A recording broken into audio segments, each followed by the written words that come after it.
the end of Daf Vav Amud Beis, which those people don't have a Gemara. I think should be in an attachment. In fact, there's only 3 more lines left. And people may be saddened to hear that this is the last comment for the moment on Balta Acher. No cheers, please. The last 3 lines of Daf Vav Amud Beis, and let's just explain what we're talking about here. We were talking about delaying bringing korban. If somebody promises to bring a korban, they should do so immediately. And remember, there's a certain time frame after which there will be. It's an avera actually to delay. The same we said about stocker, and we also mentioned a very interesting halacha about a bechor. What's about a bechor?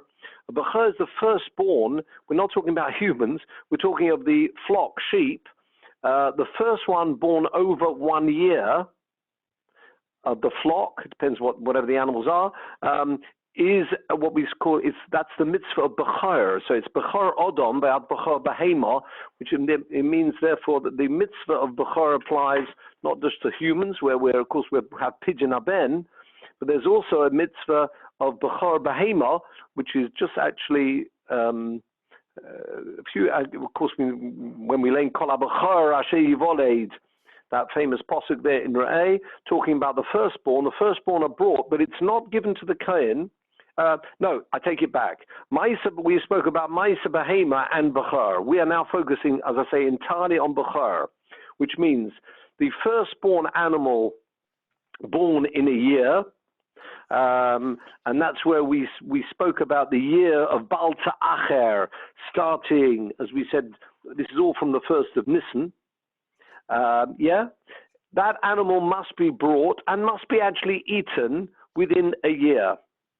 Okay, but it's given to the kohen, and it belongs to the kohen, like pidyon aben. It's a gift that goes to the kohen, and then the kohen would offer it up, and he would be able to eat the flesh, etc. The bossa. He could invite other people who are tahor to come and join him eat it, bechor, which is fine.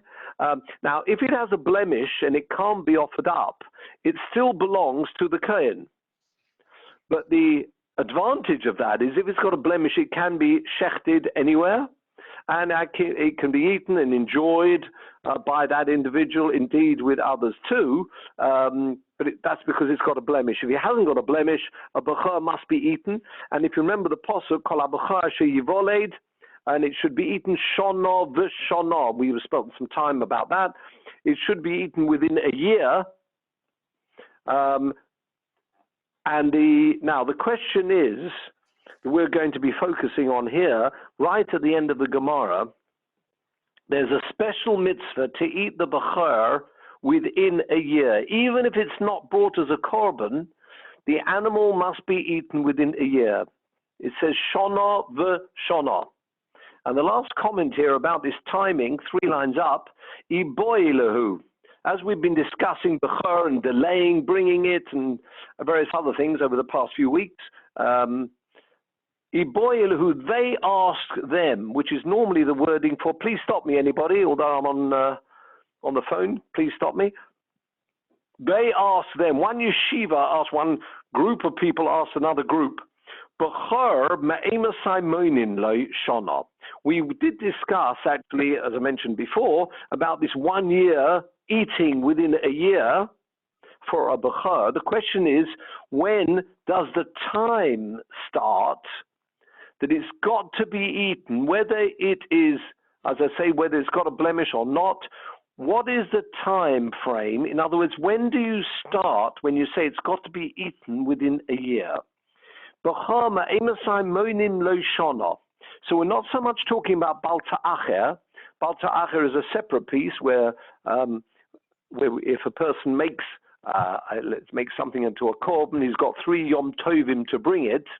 This is a bechor which already from birth is meant to be a korban, right? Assuming it does not have a blemish.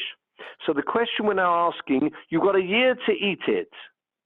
How long and when does it start? When does the actual year start? And we'll see the 2 options here. Abaya says it starts Mishor Shenoilad. From the time that it's born, that's when the year starts, because as it's born, it's already holy at birth. You've heard from birth. Here's another one, holy from birth. So Mishor Shenoilad, says Abaya, that's when the clock ticks. From that time it's born, you've actually got a year to eat it. Wow. Rav Acha bar Yaakov says no.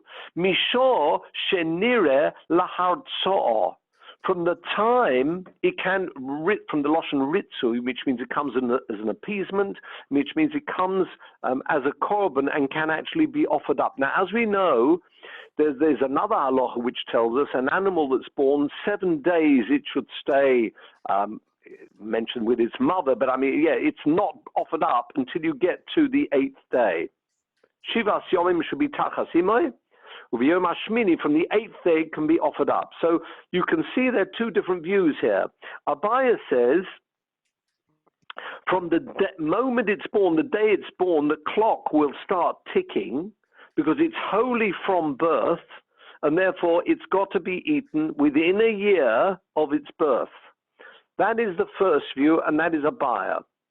Whereas the second view, Rav Acha bar Yaakov, says, no, you can't actually offer it up now. So why should the clock start ticking? That's very unfair. Those first 7 days, clearly that shouldn't count. And therefore the clock will only start from day 8. And from then you will have a year to eat that korban. So those are the two views we've got at the bottom of the Gemara here. Abaya and Rav Acha bar Yaakov. Yeah? And what's wonderful, I'm sure you'd say it would be nice if this happened more often, says the Gemara below Pligi. In fact, there is no argument between them. That's wonderful. It's what seems like an argument is in fact not an argument, because they are talking, when each one gave their statement, they were talking about different types of animals. That's good. So we pluck out a halacha which tells us that when does a clock start? It starts from birth. And the other view said it starts from day 8, because from then you can start bringing it as a korban. But they are discussing different animals. What does that mean? Says the Gemara, ho betam, ho, as we turn to the next page, wonderful, ho bebalmum. One is talking about a tam, and one is talking, what do you mean a tam? A tam means also perfect, although we talk about tamimus, means perfection. An animal which is perfect, which means it can actually be brought on the Mizbeach. As I mentioned, this korban, it's called a korban b'chor. So you would give it to the kohen. The kohen could bring it as a korban. Have a look at the last Rashi on the page, Daf Vav Amud Beis, ho betam. If it is unblemished, dekoi lahartzo'o, it's available. Hartzo means as appeasement. It can actually be brought as a korban on the Mizbeach. Mishe nire lahartzo. Then, obviously, if it's perfect, it cannot be eaten for 7 days because it needs to be brought as a korban. Subsequently, oh yes, once the blood is sprinkled, then the animal can be eaten. So therefore, the clock will only start from the time it's possible to bring it as a korban. So the view, we're taking the second view, remember the second view, which says that the clock starts from day 8. That's because he was talking, when he was asked the question of Acha bar Yaakov, it just shows you it's very important to know what question is being answered when somebody gives an answer to something. He was discussing the subject of an animal which is tam, which means it's perfect. Perfect in as much it does not have a blemish, it will therefore be offered up. Therefore, the clock can only start. You've got your 1 year to eat this animal from the time you can actually possibly eat it, and that's only when you bring the korban on the Mizbeach. So therefore, you've therefore got the time will start from day 8, and that is the view of Rav Acha bar Yaakov. The next page, Daf Zayin Amud Aleph, ho bebalmum. However, Abaya, the answer when he mentioned from the time it's born, he was talking about an animal that has a blemish. if the animal has a blemish, now look at Rashi, very important Rashi here, top line of Daf Zayin Omad Aleph, Baal Mum, Shenoilad B'mumoi. It was actually born with that blemish from the outset. And therefore, Omeid Li Shochet Bachutz. It's standing, it's ready to be shechted. Bachutz, outside, means outside the Beis HaMikdash area. From when? Miyoim Shenoilad. Hu royu lekach. From that very first day, it's possible to eat that animal. Therefore, moinin loy mishen noilad. From the day it's born, you start counting that year. So it's very interesting. Although the animal is not a korban, it would not be brought as a korban because it's got this blemish. It can't be offered up. And we've got a whole parsha in Emma telling us about what the blemishes are. A wonderful cut, 2 parokim in Bechoros, those people are interested. And Charles may remember some of that from the Bechoros days, with the blemishes of the animal. If it's got a blemish, then it can not be brought up as a korban. It belongs to the kohen. It must be eaten within a year. There's a posuk, I say shona, which teaches us it's got to be eaten in a year, even though it's actually not brought as a korban. So when Abaya made his statement, Misha Noilad, he was referring to an animal which had a blemish at birth. Now look at the top Tosfos. Hoba Balmum. Balmum mei koroi. We must be talking about here an animal which had a blemish at birth. Why? What about, I'll give you another example. What happened if the animal is born and it's a tum, it's perfect, going to be brought up. Sadly, on day 3, it breaks its leg or whatever, it gets a blemish. It now can no longer, and it's a type of blemish which will not disappear, because there are some blemishes which are not permanent. Not permanent blemishes, that's fine. You just wait for that to pass. But assuming the blemish is a type of blemish which, it's harmed itself in such a way that it can never be brought as a korban, it was therefore when it was born, it had no blemish. Subsequently, day 3, it gets a blemish, which means it can now be eaten from day 3. What would happen now? Have a look at Tosfos. Fascinating. Baal mum mei koroi, that's what our Gemara is talking about, top line of Tosfos, the tam v'naseh b'mum, if it was perfect and then it got a mum, kiven delo chozi la'achilo, seeing as at birth it wasn't available to be eaten. Amazing. Moinim loy mishas haltzor, you will start the clock at day 8, albeit that from day 3 or whenever it gets its blemish, it actually can be eaten. Amazing. So what Tosfos is telling us there is that our Gemara is talking about birth. You always consider the animal at birth and you will give it one of 2 rules.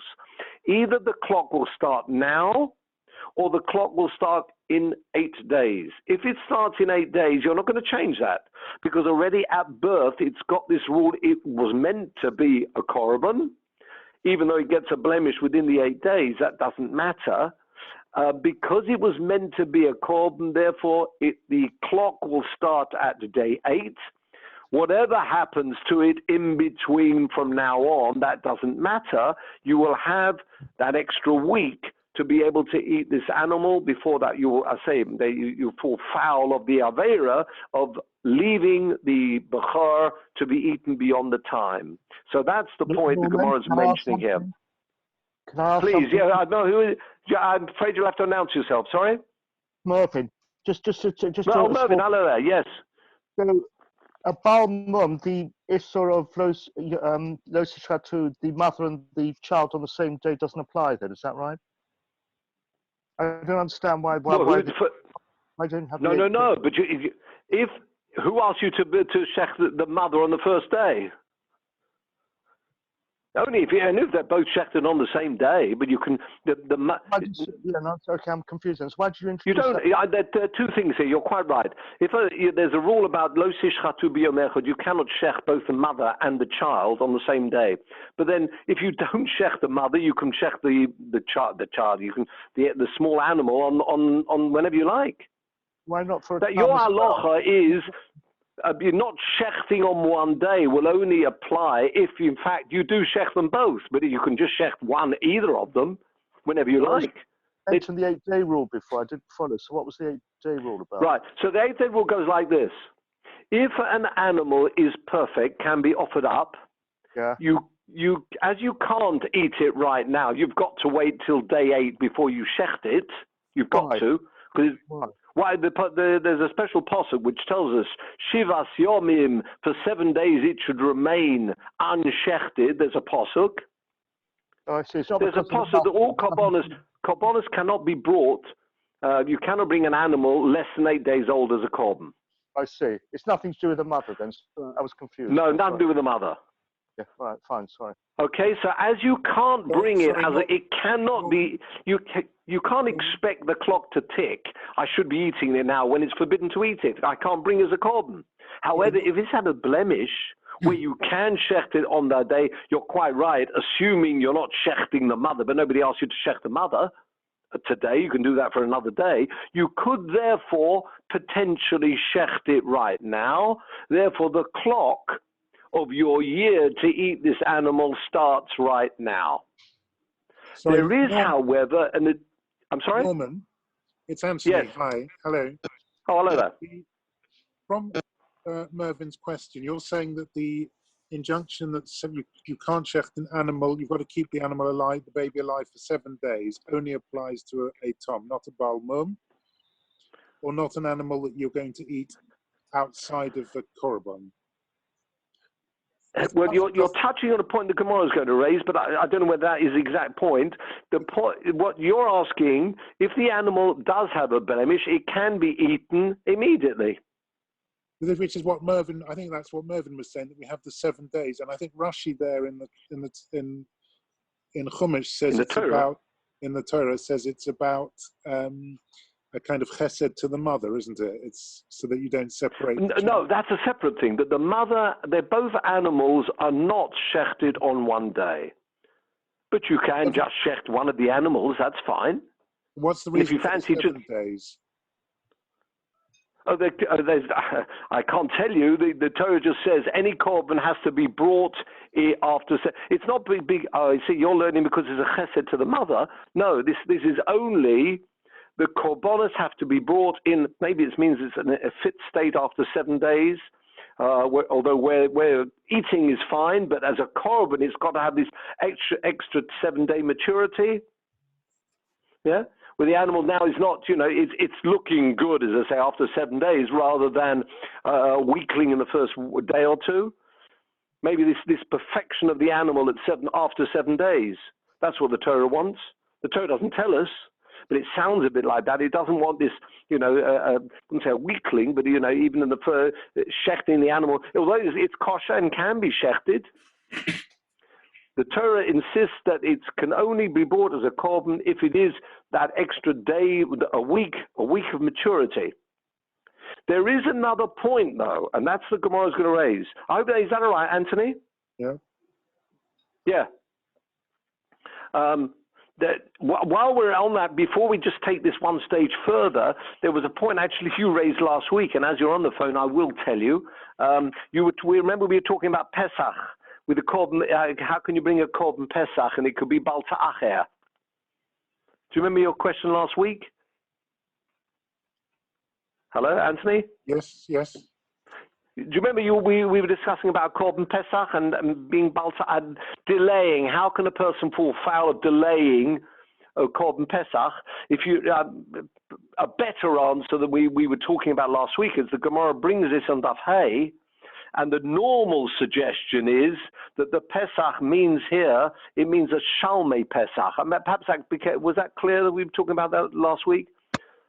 In other words, otherwise a Pesach is only to be eaten, it's got to be shechted on the 14th of Nisan, so the Bal Ta'acher doesn't come into it. Yeah?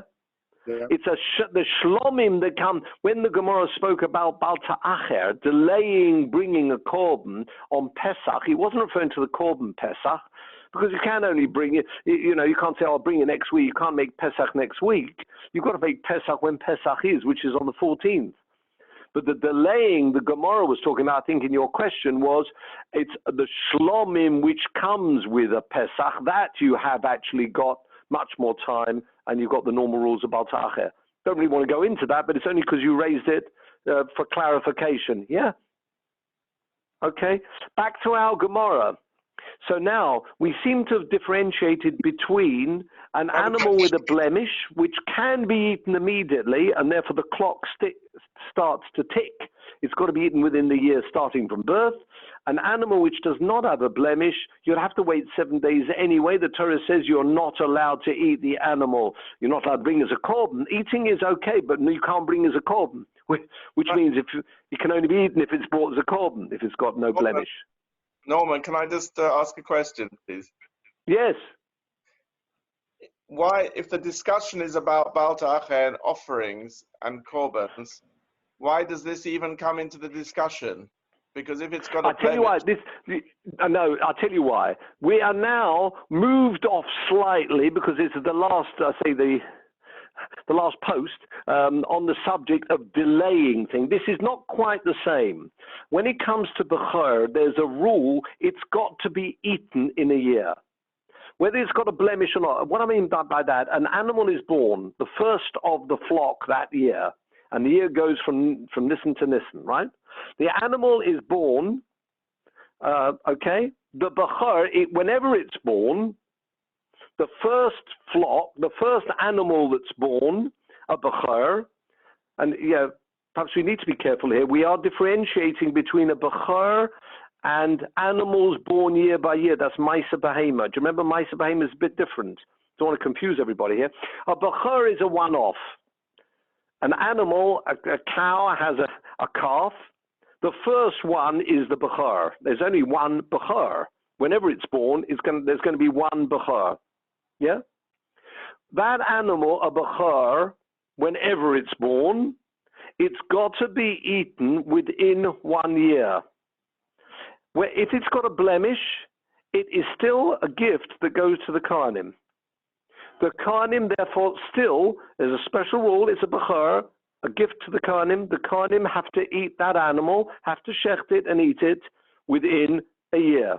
Clearly, if it's mamish treif, that's a different thing. We're talking here an animal which couldn't be brought up to as a korban, so it has a blemish, which means it can't be brought as a sacrifice, but it can still be eaten.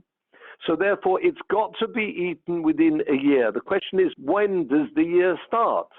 If it's an animal which could be brought as a korban by the Kohen because it's his, and he will then eat it after the blood is sprinkled, then the year will start from day 8. If, however, it's an animal which has a blemish, which means it could be eaten immediately, then the year will start from the day of birth. That's what we're saying.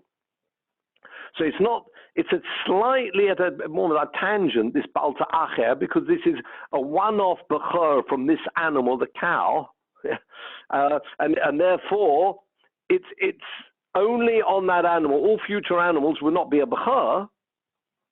So this is a one-off. I say we're just saying goodbye to the rules of delaying. This is delaying eating the animal, and we have those two different time frames. Yeah? But the Gemara does have a problem.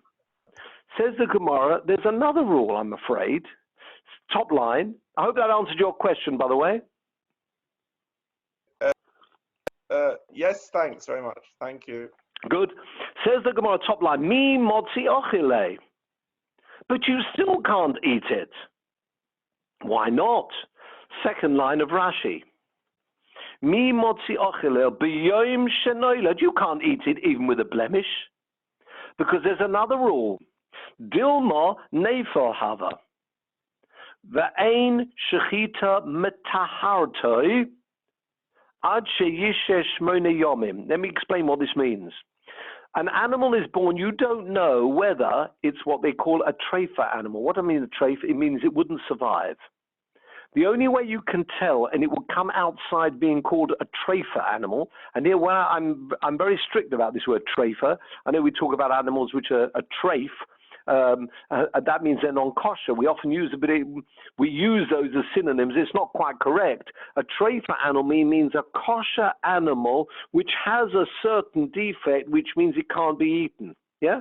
So you have a chicken, and you find, I don't know, you probably wouldn't find it, but I suppose the butcher might find that it's got inside, there was a defect inside the animal, or it had a broken wing, or it had whatever it was. That is really treifer. Treifer in as much as it's a kosher animal, but has come, it's treifer, it's got this blemish. That's different to a non-kosher animal. So the rule is this. How can you tell when an animal is born whether internally the organs are fine? One of the rules is whether it's natal, and what we're talking here about, it might have been an early birth. An early birth means, in fact, the calf was born early. If it's born early, it may not be able to survive. That's one of the problems. That's this word nafel. Nafel, actually from the word nofal. The baby, here we're talking about a calf. The calf was born earlier than it should have been. It was an earlier birth.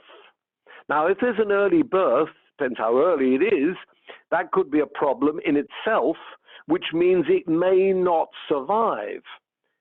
So nobody is allowed to shecht an animal in the first 7 days, because in those first 7 days, you will then find out whether this animal was born early, a month or two early, and would not survive. If it manages to get to day 7, it is not considered a nafel. Of course, if you shecht it and you find it's got some other problem inside the animal, that's a separate point, and obviously the animal then is treif.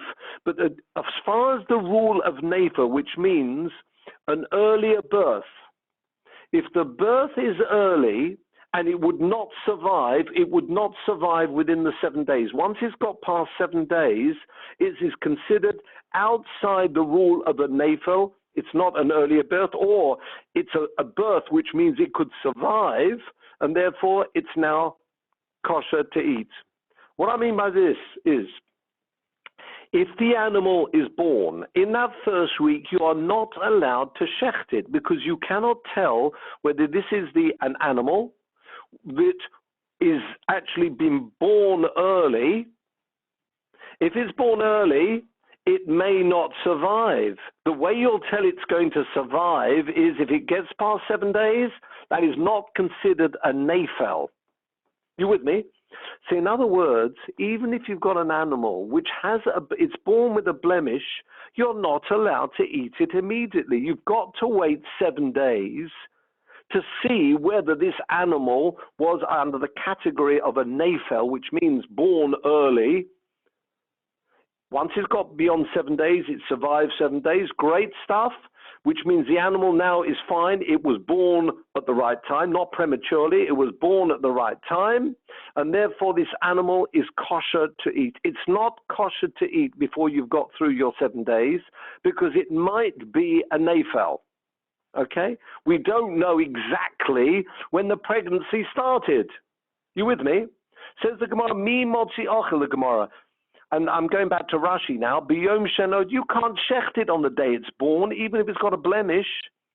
It's got very important here. The blemish means it's not possible to bring it as a korban, but it's still kosher to eat. Says the Gemara, Dilma nafel have. Maybe it's a nafel. It was born prematurely. The ein shechita matahartoi. Shechita does not help. You can't just shecht an animal which is born prematurely, because it might actually, if it's actually born premature and would not survive 7 days, it's treif. You cannot eat it. So therefore, what do you have to do, says the third line of Rashi? You've got to wait those 8 days. It's survived 7 days. You've got to the 8th day. Fine. If this is not considered a premature birth. The Sanya Rabbi Shimon Gamliel Oimer, Kol sheshoha shloishim yoim ba'odam. With a person, the rule is if it survives 30 days, It's not classified as a nafel. It's not classified as a premature birth that wouldn't survive. Excuse As long me, as it gets past 30 days. That's for a human.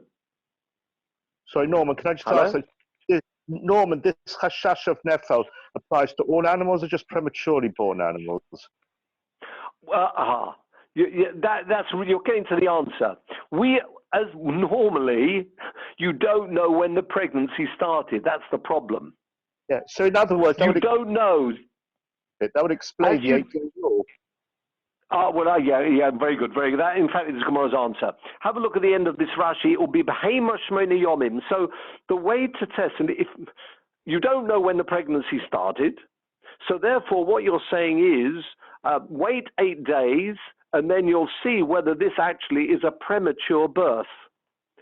So the Gemara's question was, even if it's not going to be offered up on the Mizbeach, you still can't eat it for 8 days because you've got to wait to ensure it's not a premature birth. Yeah.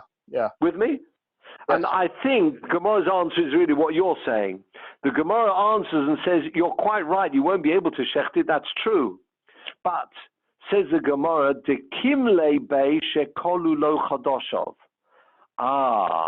We are talking about, it's true, you're not allowed to eat it, but in a case where you were certain, you knew when the pregnancy started, keeping an eye on the animals, and you knew exactly when the pregnancy started, if you're sure it's not a nafel, it therefore could be eaten immediately. As the animal, it's possible. You don't have to say every animal. If you knew for sure about the animal, and the point is this: if you knew, I'll say you might not know if it's a premature birth, but seeing is if you did know if it was premature, you knew it wasn't premature, it could be eaten from day one. It shows that the clock has to start at day one. You're only waiting until day 8 to ensure it's not a premature birth. That's because we lack the knowledge of knowing whether it's, or in most cases anyway. But if you're a farmer, whatever it is, and you're rearing these animals, and you knew exactly when the pregnancy started, and you knew how long the pregnancy lasted, and actually this is spot on, and it's not a premature birth, you would be allowed to eat it from day one. So you see this point about waiting 8 days to ensure it's not a premature birth is not an intrinsic issa on the animal. It's only to try and clarify for us. And therefore there is no problem. The rule does mean that the clock starts for any animal with a blemish that won't be offered up. It starts from immediate at birth. And the difference between that and an animal that's born which is perfect, there the time frame starts, the clock starts from day 8. So that's the difference between the two. And with that, in some Gemaras we have a full stop. Norman? Hello. It's Yes. Anthony again, sorry. Why don't we apply that then to people? I mean, Rahman al-Islam, if it happens to a baby in the first 30 days, you might know if it's been conceived, say, through IVF, or the baby's definitely late. Yes. It still has a din of a nafel, even though you're certain of the gestation. You mean if you really did know, for what halacha are you talking about then? The halachas of Rahman al-Islam Avelas particularly. Yes. You mean you wouldn't know for sure? Well, you would know for sure if the baby was born, say, through IVF. You could know exactly the date of conception. You could know this was a term baby, even a post-term baby. Yes. So you're saying then you would, unless you say there would be I think you'd have to say because Avelis is midrabanon, therefore they were lenient. In the majority of cases, you won't be certain, and therefore, it's a good question. I haven't got a good answer for that. It's a very good question. So can you just explain, does that mean that premature babies, if unfortunately premature baby dies, there's no Avelis? Because some... No, what he's saying is if a baby dies within the first 30 days, it has not got yet a din of a should we say, viable? I mean, the actual, it will survive. But even on a term at 9 months. Now, you see, that's the point. I mean, not that familiar. It could be that after there are 2 points here. It's not so much we're talking about a nafer born early. It may well be that's maybe the difference between human and animal. With a human, even if the child, the baby is born at full term, it still hasn't got a chazaka, a survival chazaka yet. Do you see what I mean? Until you've gone through 30 days, that's given it a chazaka that it can survive. So I think there are 2 points here. With an animal, it's more that we're looking at the term. We call this it's called a nafel under the overall category. It may be an early birth, premature, but I think there's an additional point for humans, which means, has he got a chazaka that it can survive? And only once it's gone through the 30 days, it showed that it can survive. If it doesn't survive... That seems the same with animals, except it's a shorter period. So the animal has a 7-day period when you're not sure, and no period. No, you can. No, you. That's very interesting because you can see from the Gemara's answer, "Shekolu lo chadoshov." It sounds like it's only for the nafel we're worried about. We would, if we knew for sure when the pregnancy started, then at birth you could actually eat the animal. That's what we're saying. We're saying it's got a chazaka that it would survive. That it's. Well, it's got a chazaka that it's not a treifa animal. It's not we're calling it a nafel here. We're saying otherwise you wouldn't be allowed to shecht it. If you shecht it early, are you eating a kosher animal?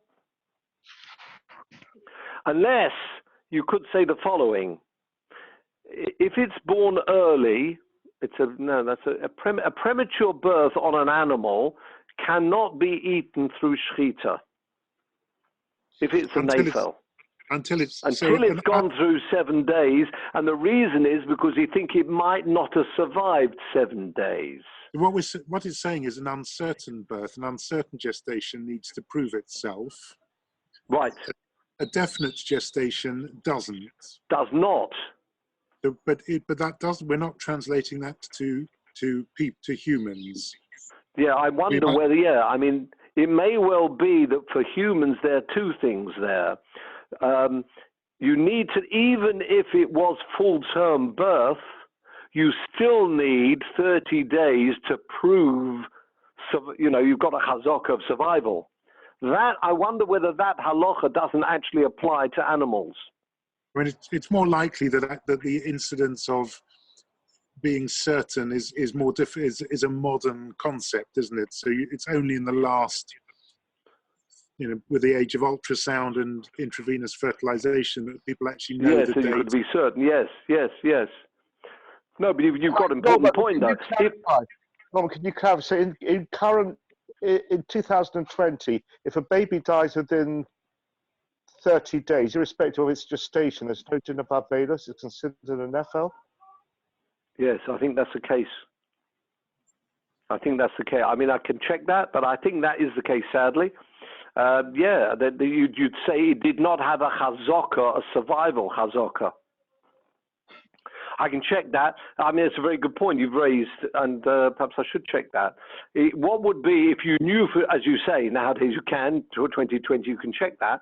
If you knew for sure that but nevertheless, the baby didn't survive 30 days, what would happen to the halacha of Avelus?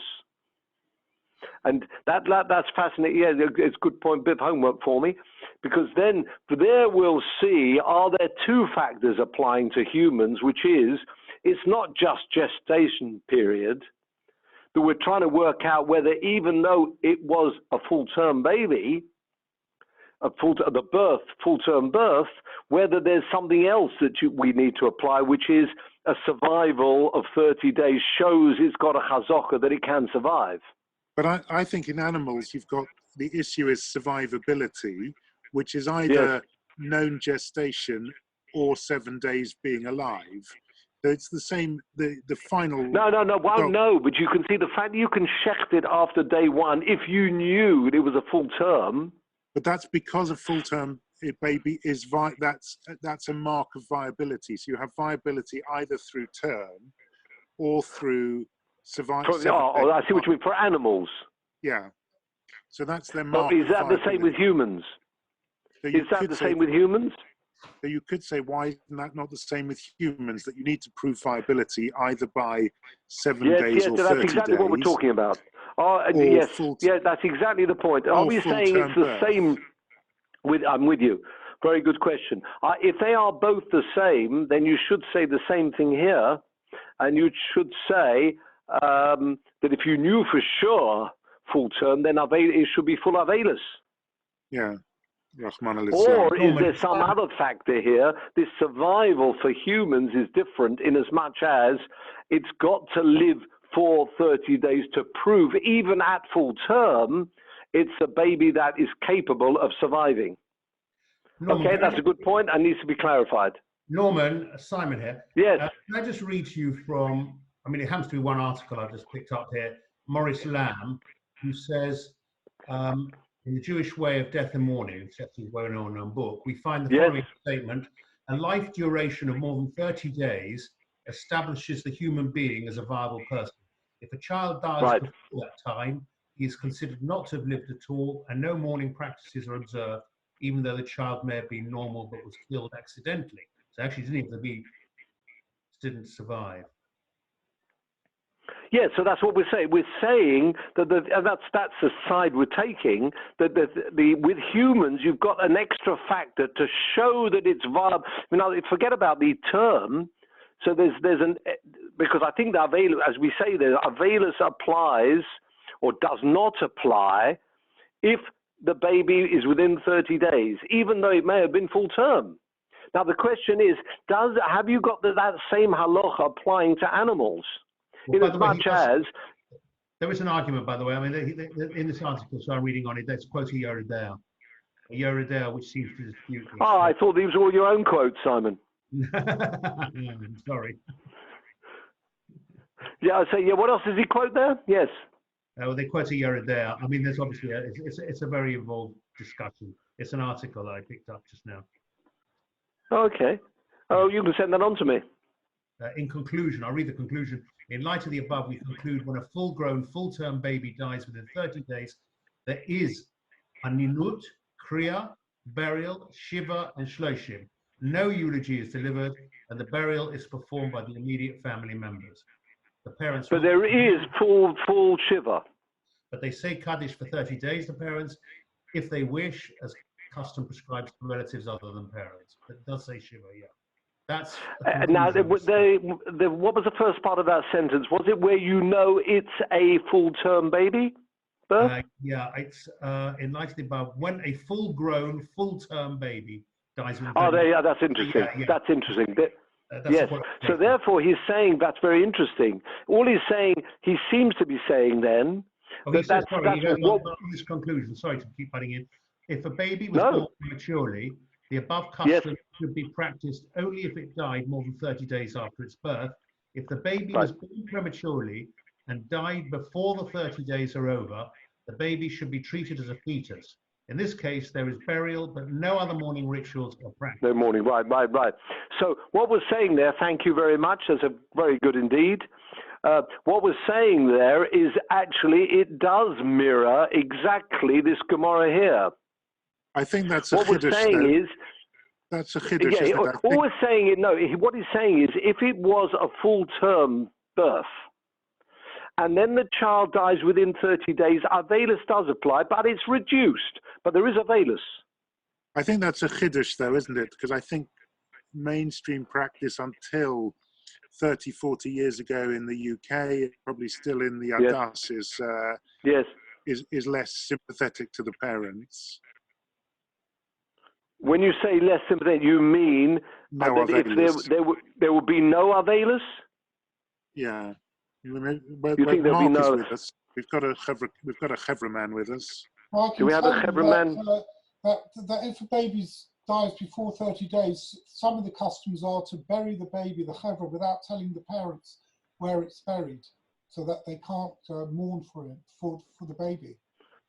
Oh, really? You're saying in all cases, Mark, in all cases where the baby's within 30 days, No, that's what they do. No, now United Synagogue would tell the parents where it's born, but they used to where it was buried, but they never used to tell them where the baby was buried, to help the family basically not mourn for the baby, because they wouldn't Not baby, right. That's very interesting. That's really what you're saying, Anthony. Yeah, and they used to even bury babies, Rahman al-Islam, in other people's graves. Yeah. unmarked graves. They used to do it. Yeah. Yes. So sadly, Mark, I mean, you're saying that happens today. If hopefully not, but if there was such a case, there would be no availers, full stop, irrespective of whether full term or not. If it's within 30 days, that's how the Chevra Kadisha would act. Correct. And so that's different. They're very different to what Simon's telling us. That's very different to Simon saying there would be a difference depending on the term. Fascinating, because it's exactly looking at these two arguments that we put up. In other words, are you saying it's the 30 days tells you something? It's at 30 days where it's irrelevant. It's telling you an extra halacha of survival at 30 days for humans, which is not relevant to animals. Or do we say it's exactly the same? That's the Lamb's approach, in which case, once it's full term, it's exactly the same. That's what this Gemara is saying here. I wonder whether this Gemara actually might be quite useful for that whole discussion. Because you can see from our Gemara, if you know for sure, you'd be allowed to shecht it immediately. If you're allowed to shecht it immediately, it must be considered a viable birth, even though it hasn't yet gone through 7 days. Norman, that would apply to human. Anyway, that's interesting. Yes.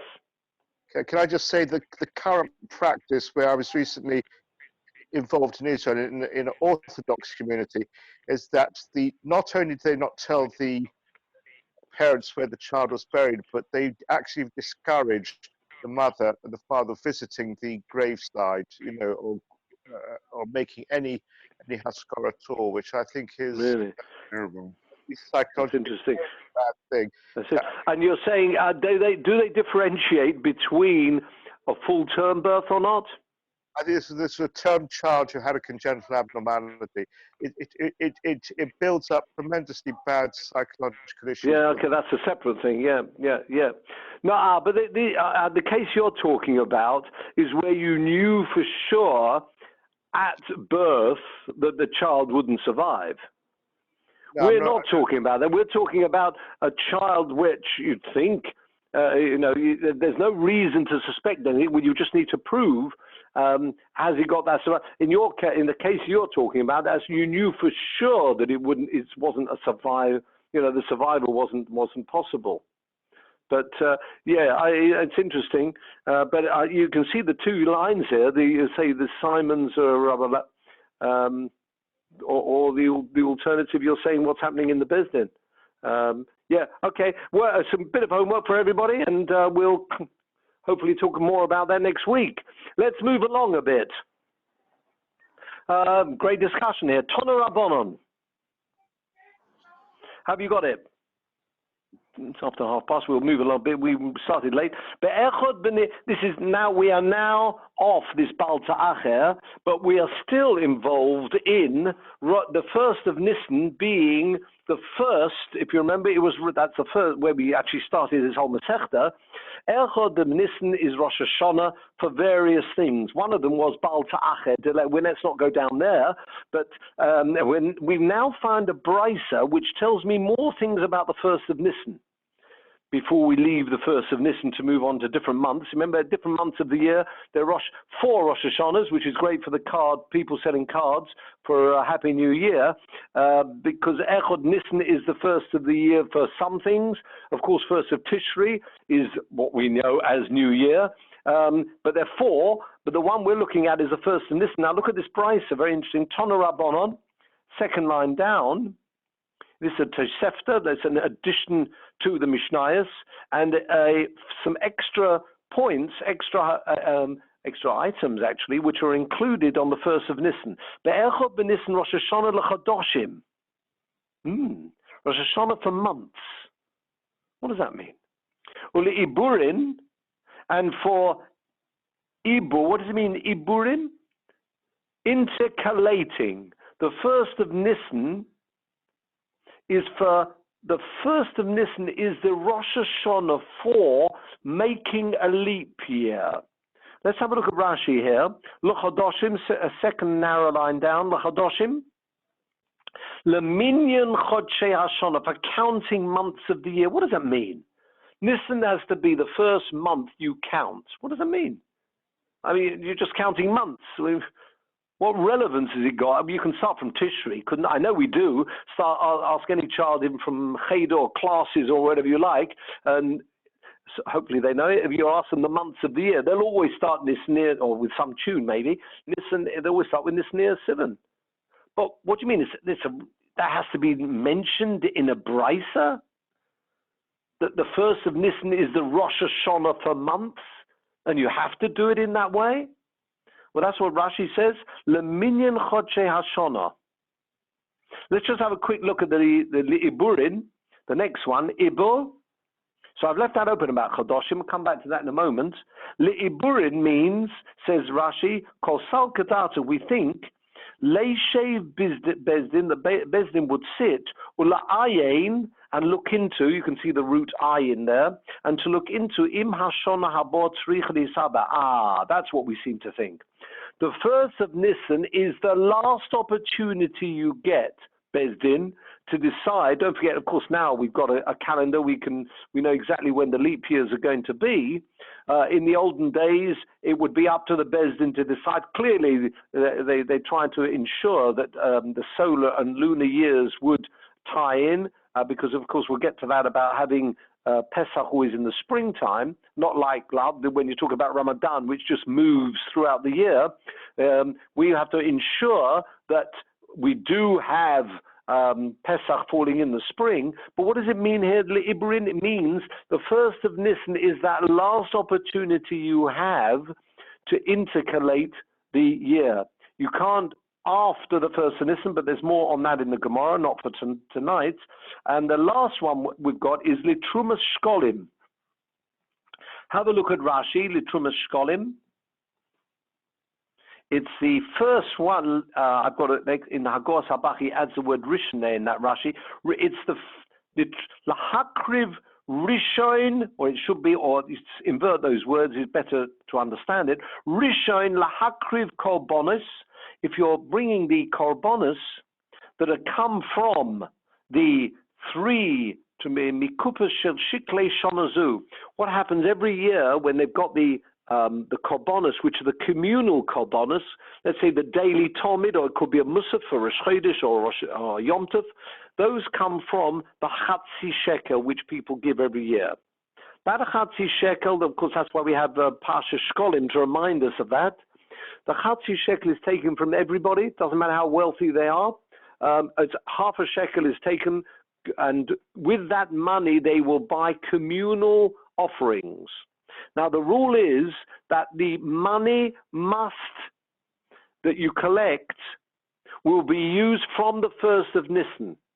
So you collect the money up to the first of Nisan, but from the first of Nisan, that money with which you're buying animals, the Beis HaMikdash, whoever's in charge of the finances there, will be buying korbanos from the new money. The old money would then be used for other refurbishment or whatever's needed in the Beis HaMikdash area. But the Chatzi Shekel, it's a new Chatzi Shekel every year. And what we're saying is, for the first of Nisan is the new year for the Shkolim, which means from the first of Nisan, you must use the new Chatzi Shkolim that you collected previously. All old Chatzi Shkolim will be used for other things. Again, the Gemara will deal with more about this. And the final one, and I know I said final, but there is another final. Fourth line down, even for Schiras Botim, what that means, have a look at Rashi, people who in the rental business, Schiras Botim, if you're hiring, renting, letting, Hamaskir Bayis Lachaver, someone who, which is the right word English here, letting a property to his friend, Va'oman, he says Lashona Zu, and he charges him, and he says, the yearly rate is this, you have to pay for a year, and he means for this year, Lashona Zu, if he said the rate is this for this year, this year does not go up to Tishri. The ruling is it goes up to Nisan. Again, the Gemara will deal with this. Wow! If he told him very late on in imagine could be Kislev Teve's time that he's renting it for this year, letting it for this year at its price.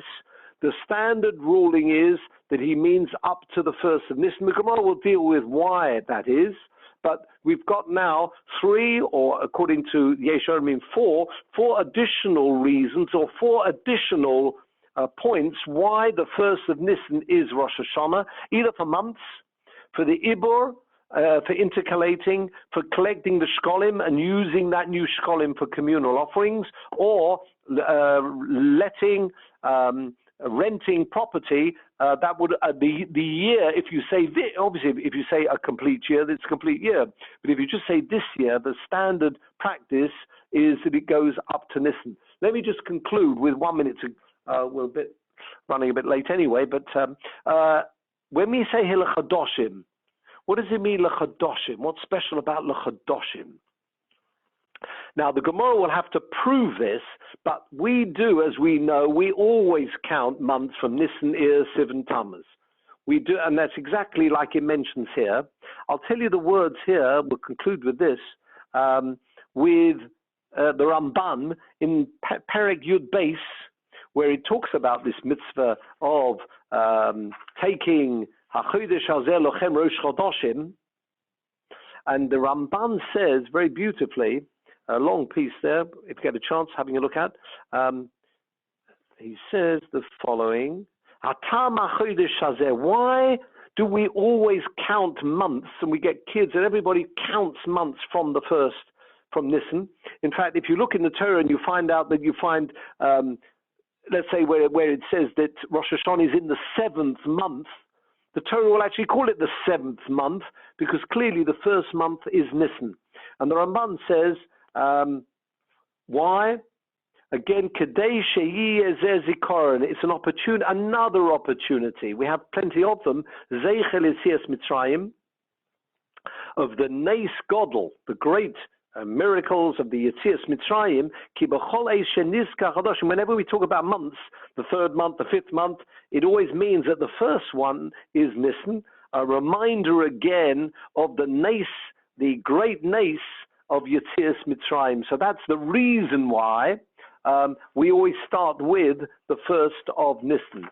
Now it's interesting, although we talk about the great Neis of Yetzias Mitzrayim, the Sefer Chinuch writes, and wow, a day, as we are right now at day 48 of the Omer, we're still in 48 of the Omer, in the Sefer HaChinuch, who talks about all the mitzvahs. It's actually mitzvah 306 about counting spheres or Omer. He mentions beautifully, although we have this wonderful Yetzias Mitzrayim and Pesach, and I'll say that's why all the months begin on the 1st of, it's Nisan, which is the beginning of months. Nevertheless, we do have this counting going up to Shavuos. And he explains very beautifully that although we're free, freedom, as we say, freedom by us, or a very Yiddish phrase, freedom does not mean just sitting, or standing even, and playing golf.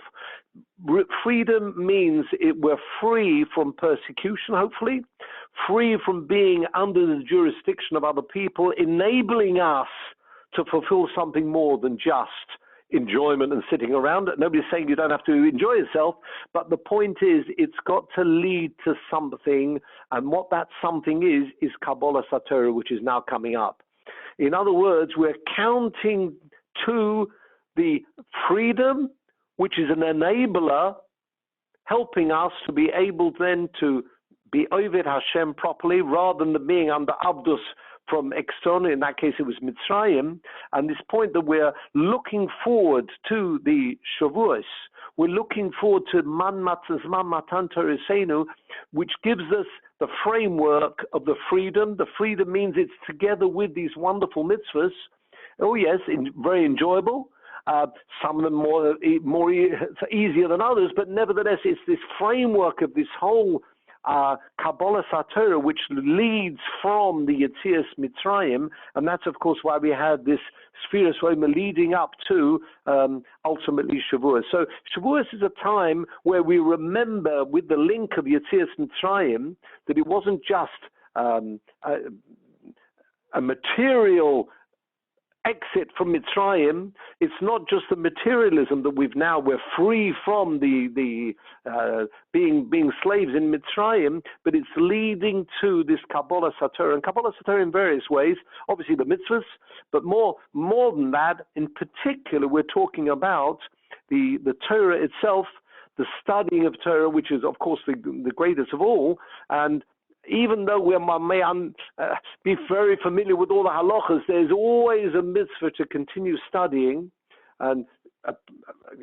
appreciating all the halachas. Even though we may be familiar with all the halachas, there's a separate mitzvah just being oisek in Torah. And that's why the mitzvah does say la'asok b'divrei Torah, spending time in Torah. And that's why it's wonderful we have all the people here. Sorry, I can't see you all, but wonderful all people attending the shiur.